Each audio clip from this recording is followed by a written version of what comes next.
Welcome to the London Free Press Podcast. I'm your host, Rachel Gilbert. We've talked a lot about housing and homelessness on this podcast. And in London earlier this week, a massive anonymous donation was made, which could go a long way to helping those issues and creating some sustainable solutions. So today I'm talking with London Free Press reporter Randy Richmond about the donation that was announced at the mayor's State of the City address. Hi, Randy. How are you? I'm good. How are you? Good. The mayor had his State of the City address. This is, of course, an annual thing. The first one for Mayor Josh Morgan, because he was just elected this year, last year, I should say, earlier. And and this address seemed to mostly talk about this donation and the issue of homelessness in London. So just kind of give us a brief overview, maybe, of his speech and what he did touch on. Right. He did talk a lot about homelessness and mental health and addictions in London. Poverty is those that combination. It has a huge impact. We've all seen the results of it in London: homelessness and homeless deaths, and lack of housing. So he focused on that in his speech. And I know the mayors like to at these State of the City addresses. They like to um, have a big reveal now and then. And so for Josh, this was his big announcement, a private donation of $25 million uh, for the homelessness sort of plan that's going on right now. And that plan is being developed. It's interesting because somebody gave a lot of money for something that doesn't exist yet. There's these summits, they're calling them, which is gathering a couple hundred people from more than 60 different organizations. Um, Started last fall. They've had one earlier this year. They're having one in January, and they're supposed to come up with a new system for addressing homelessness in London. So, Mhm. a family. It is a family that Josh said has worked hard in London to get their wealth. Is giving a lot of it, a sizable chunk, he said, to this whatever it is. So that was a big announcement, $25 million. And again, no one knows exactly what it's going to do yet. Okay. Who's going to receive the money? Like when they actually give the funds, who gets it? That's a good question. So the money's going to funnel to the London Community Foundation through a special new fund, and this group of people and the network or the collaboration includes business people, developers at the table for the first time, social service, health, the hospitals, public health, all together once. And what they've told me, the members of this collaboration, the summits, they want to create a system or a model and then put the money towards that model rather than say, oh, this shelter could use 5 million or this addiction Mhm. service could use 2 million. They want to get a system in place that they want to be sustainable, that addresses both the emergency of homelessness, people living on the street now, and Mhm. try to create a longer term plan. They keep talking about system. They don't even use the word plan anymore. They're saying system. So they're going to decide what they want. Mhm. I don't know how they're going to come to a consensus because there's a lot of people. And then I think the city will look at what it can help out. But basically, the summit comes up with a system, the plan, and the money flows to them. That's the theory. Sure. So right now, the system, if you could call it, is very piecemeal. There's different agencies, different shelters, and so this would kind of make it ideally at one cohesive thing in London, I guess. That's I'm assuming the ultimate goal of these summits. Yeah, and like so much of homelessness now is we think about, well, there's no place to live. It's Mm. much more than that.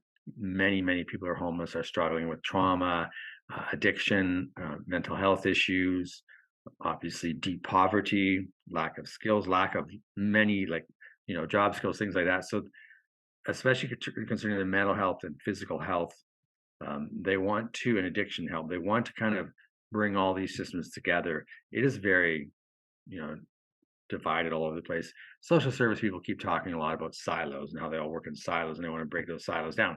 I've been hearing this for quite a while. How about they Mhm. want to break down the silos? This may be the first time where they're actually doing it because every agency fights for a piece of federal or provincial or municipal pie. So sometimes they're competing against each other for money. So that makes them work together less. And that has created a system where You go to one place for your mental health, one place for addiction, one place for physical health, one place for Mhm. housing, on and on and on. And it's not working. Right. And so creating a one cohesive kind of system, whatever they can create, requires a lot of money, right? So this 25 million, I'm assuming they're hoping, and the agencies and advocates are hoping that this will go a long way to helping them establish that. Yes, and we don't even know if this is enough, if this is a start. The city is setting up, or the community foundation and the city and the summits are setting up a new fund run by the community foundation. And I think I got to look it up. It's fundforchange.ca. And what the family has said is donating 25 million. It says is that if Londoners and businesses and individuals can raise another $5 million, they'll match that $5 million. So it could turn Wow. into $35 million total. And then, it's people in the field, in the municipal field and social service field, say that when you go to governments and say, we want some more money, if you got 35, $25 million from your community, it Hmm. goes a long way for that level of government to say, well, maybe that's a good idea. Like, you obviously have a stake in this. You've done some work. You're not just asking for a handout with not putting up nothing yourself. So it could leverage to a lot more money. But yeah, you're right. We don't know how far this will go. I don't know what $25 million does for homelessness. Sure. I, I'm assuming it's something.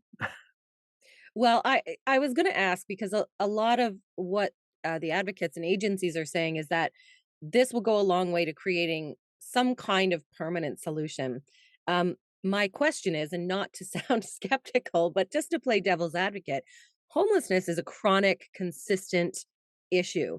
Like, how permanent could something like this really be? How many people can we actually help with this? Right. That's a great question because there's so many other factors. There's the rental market, which is dropping people out of the market into poor housing, which knocks out homeless people into homelessness. There's food prices are up, inflation's up. We're heading into a recession. So how permanent can it be? Well, we're never going to stop it, right? There's always going to be people who are going to be homeless. There's always people who this is the only way they want to live. There's some people who just want to not Hmm. have shelter. Even they want to Hmm. live outside. But certainly we can reduce it with some sort of permanency.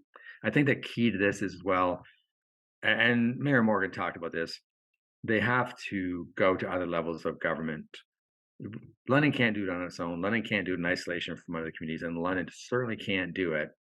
But we can't get the mental health and addiction dollars unless we go to the different levels of government.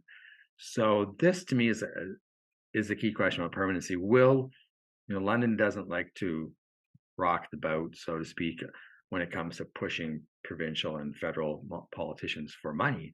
Mm. And I kept asking people that, are you ready to rock the boat? Business leaders, politicians, are we going to be nice, quiet London, or are we going to demand a better share of Mhm. money to solve these problems? Now, I know we can demand all we want, and depending who is in power at other levels, we may or may not got money, but that's to me is the key. And that's the thing about the summits too. They say the people involved say this is the first time, and it would be the first time for sure that Londoners have gone with one voice to ask for money from levels of government. Like I say, usually it's different agencies, different organizations, different interest Sure. groups. But perhaps if there's business developers, social service, healthcare agencies all together as one Mhm. somehow going to the government saying we've got this money and we need more, maybe it'll work. And Mayor Morgan referenced in his speech the fact that when our London family was killed several years ago, and London really rallied to fight Islamophobia. We took that to the federal government, got some policies and laws in place. Like we did that as a city, right? So we have rocked the boat a little bit recently, for sure. So we have a little practice. Right, and it was interesting that he referenced that and sticking together during the pandemic, which I guess we largely did, um, as sort of rallying cries. And I thought it was very interesting, and as a good idea to try to point out that we can do this, right? That Hmm. we have that ability. We can come together when there's a crisis. And he, said this is the same kind of crisis. Whether people will buy that, I think they might, because Londoners can see the impact of homelessness downtown and all through different other core areas. You can see addiction and mental health all through the city. and emergencies being clogged. You can see all these things happening. So it was interesting. It was a good idea, I thought, to bring that in because we Hmm. can do it. So proving that we can do it should make it easier for us to do it this time. And setting up some kind of umbrella system like this with the summits that we're having, I mean, this will take years, I'm sure, but are do you know if any other municipalities, cities, governments are looking at London and saying, "Well, we have a homeless problem too." I mean, it's everywhere. It's not just here. And so maybe we could use whatever model they come up with, right? Right. I'm not sure if I know that London agencies and organizations and leaders have been in contact with other. I don't think they say that there's nobody else doing something like this, and I imagine they are being looked at because surely if this works, other places will want to use it as a model for sure. Um, Hmm. yeah, so far I haven't heard of anybody else doing it to this scale, and so maybe we will be the innovative ones that come, and maybe governments will hate the fact that we did this and everybody else is doing it someday because it's harder to say no when you got everybody on board on one side. Absolutely. Yeah. Another thing that Mayor Morgan was talking about was converting some office space downtown into residential units. We know that housing is so expensive, even to find a rental right now, let alone for people who are unhoused, but for people who have homes and need to have affordable rent. So, talk just a little bit about what his plan might be for turning some of those office spaces into residential. Because we got this from another municipality, we got this idea from another municipality, right? Right? Yeah, and of course that's related again to homelessness, affordable housing or housing affordability. It's all kind of the same continuum, and yeah, in his speech he brought up the idea of converting commercial office space that's not used downtown, especially downtown. I think they said there's like 1 million square feet downtown alone Mm, into residential units. So Calgary is apparently doing this, and he didn't get into. Mayor Morgan did not get into the details, just saying he wanted to do it, and he wants council to consider it. So after the mayor's speech, reporters asked uh, Mayor Morgan about this. And of course, the name Shmuel Farhi came up because Shmuel Farhi owns a lot of property downtown and mhm. has been criticized over the management of that property. So we brought it up, and Mayor Morgan said, "I'm happy to work with Shmuel. I'm happy to work with anybody. Don't care about past criticisms. I just want to look ahead." So I called Mr. Farhi, and he was really enthusiastic about this idea. And he was telling me that in Calgary they get a subsidy of $75 per square foot, up to a certain amount to convert. Mm, And he said he's really likes the mayor, called him a breath of fresh air, wants to work with him. So, this could be very big news. This could be as big news as the $25 million over time if we can convert empty office space into residential units throughout the city, but especially downtown. sure. I mean, it's a win-win for everybody, really. Yeah. So Yeah. that would be great. Well, we did talk about the upper levels of government and trying to leverage this 25 million uh, from from upper levels because they'd be more willing to give. Have we heard from any of them yet? Have any other government officials from other levels been approached during these summits that we've been having so far? Apparently some of the and the medias are not allowed into the summit, but the summits. But apparently there have been provincial and federal representatives, both government and political, Okay. at these summits. So they're aware of them. I mean, I know our MPs and MPPs certainly keep track of what's going on in the city, so it won't come as a surprise to them. And again, we don't know how will it be a delegation. I can't think there would be some sort of governing organization that trundles off to Ottawa or Queens Park, gets the money. So, but they are aware, and we'll see how it goes. We'll see how much clout a unified group has. But Sure. you got to give credit to the mayor for bringing this up. You got to give credit to the family for donating, and the people involved in the summit for trying something different. Absolutely. So what are the next steps for the summit? I think there's been two meetings already, but and there's more to come. Right. There's supposed to be at least one more later this month in January, and people there are telling me that they're going to, create their priorities, settle on what should happen first. The money might, I don't know if it'll change things, but it'll certainly fuel some more discussion. Mhm. I'm getting the impression that from the city, from the mayor and from others that they're going to have some sort of plan in place after this third meeting, which would be pretty shocking in the sense that that's only 3 meetings of Right. 6 hours each to create a system for homelessness. But there are people who are experts in this and have been involved. They know it works and doesn't. So I think we'll start to see a rollout of some ideas with refinements coming over the next 3 or 4 months. The other thing that's interesting is that there's some agencies right now that funding is running out for their programs at the end of March. So I don't know if this money will be stopgap for them. Who knows if they'll draw some of it off or not? Because even though they're talking about a system, they're still in an emergency right now, crisis, a public health crisis, as the mayor called it.